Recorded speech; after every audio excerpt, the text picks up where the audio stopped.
our internship and cooperative program. We are very thankful to have her with us today. She's going to give a really dynamic talk on basically the nuts and bolts of putting together an internship or cooperative.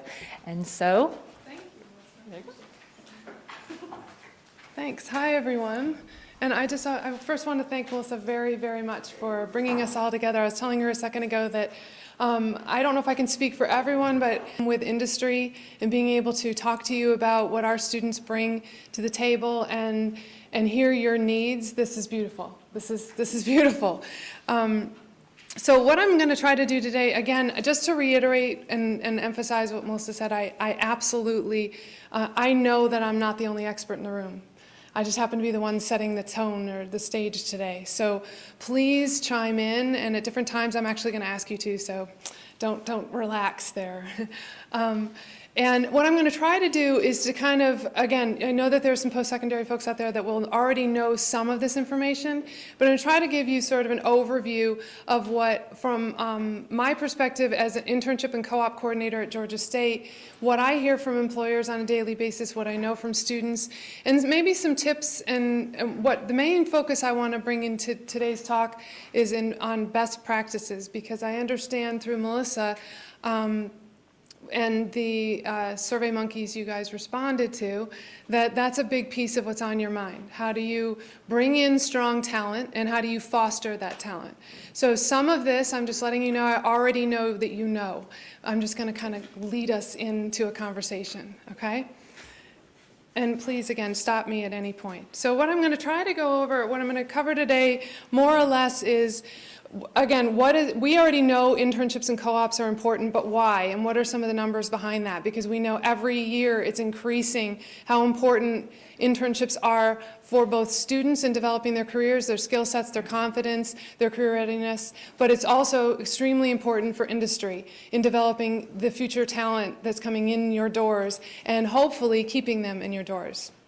And again, I'm going to try to talk about some things to consider if you are on the side of just beginning to set up a program, give you some tips and some steps you might want to consider, things that on a daily basis I hear from employers and I talk to employers about.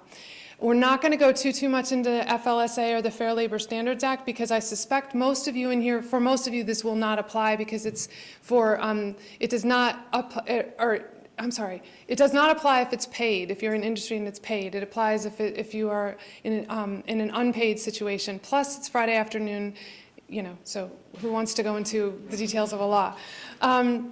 And then again, I'm going to go into some best practices. I did not make copies of this presentation, but I'm happy to email you, because there are some resources that at the end of this, throughout and at the end, that may be helpful to you.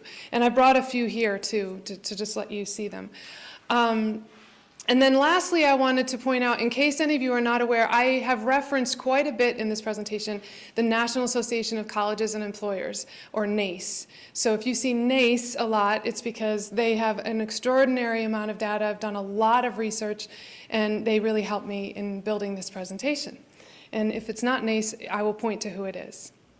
So I'll start out with some of the stats, the more dry information. We already know, but just to reinforce, that when you help a student and you bring a student on board for an internship, you're also helping them to develop their career path and to make them more competitive.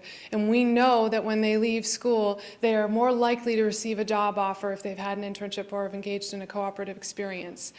We also know that in terms of converting interns or co-ops into full-time opportunities, again, like I said, I'm referencing NACE. In their 2011 survey, the responding organizations converted an average of 57.7% of their interns into full-time hires.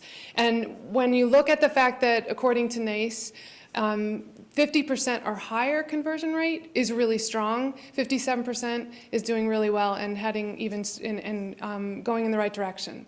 We also know that of the total expected new college hires in 2011 and 12, more than 40% came from employers' own internship programs, which is really just supporting that that second stat. So they're converting their interns. And about 40% of employers reported a higher 5-year retention. But that was actually a little bit of news to me, and I was psyched to hear about that. In other words, because I actually have a background of career counseling for over 15 years. And I really like to hear that what's happening out there is sticking, that they're the right fit, that the students are finding the right fit, that employers are finding the right fit. So knowing that the 5-year retention rate goes up when you've engaged in an internship or co-op is really good news to me.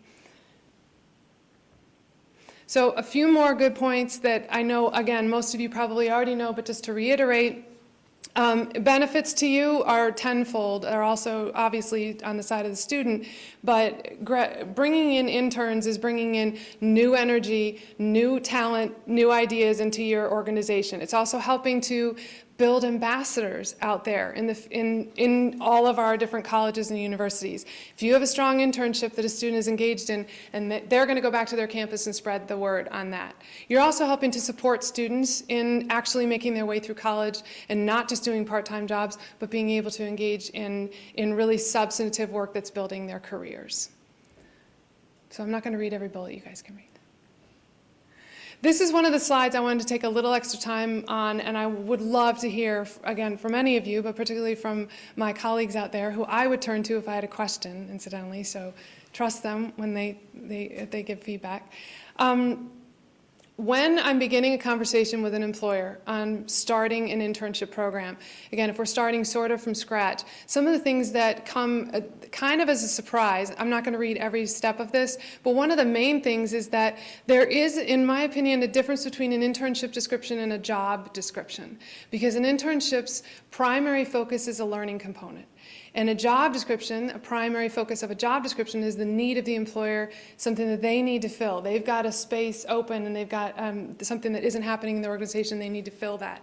An intern is coming in, and as such, an internship description needs to reflect the learning component. So I strongly recommend that when you're building job descriptions. I also recommend creating some sort of an internship structure for the incoming intern or interns that you onboard, so that they really understand that there's going to be a process they're going to be going through. Being clear on what it is they're going to be learning. Being clear on, well, obviously determine whether or not it's paid or unpaid. We hope it's paid. I can't help it, I'm biased. But determine that and let them know right up front. Recognize that if it's paid or unpaid, that's unrelated to whether or not they're earning credit. They can earn credit and be paid.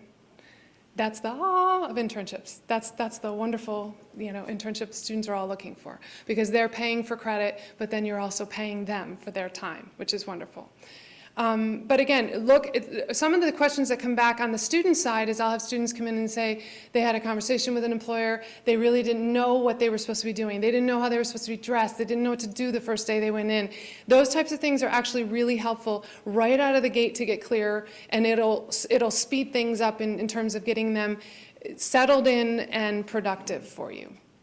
Marketing to those of us out here in colleges and universities, highlighting all of these different things in your job descriptions goes a long way. That's a good start. Georgia State has over 32,000 students, and I'm the internship coordinator. That's it. So if you want to get the word out, your job description, your internship description needs to be really, I'm usually a less is more person, but in this case, more is good. It's really good. So I would let my colleagues speak for themselves, but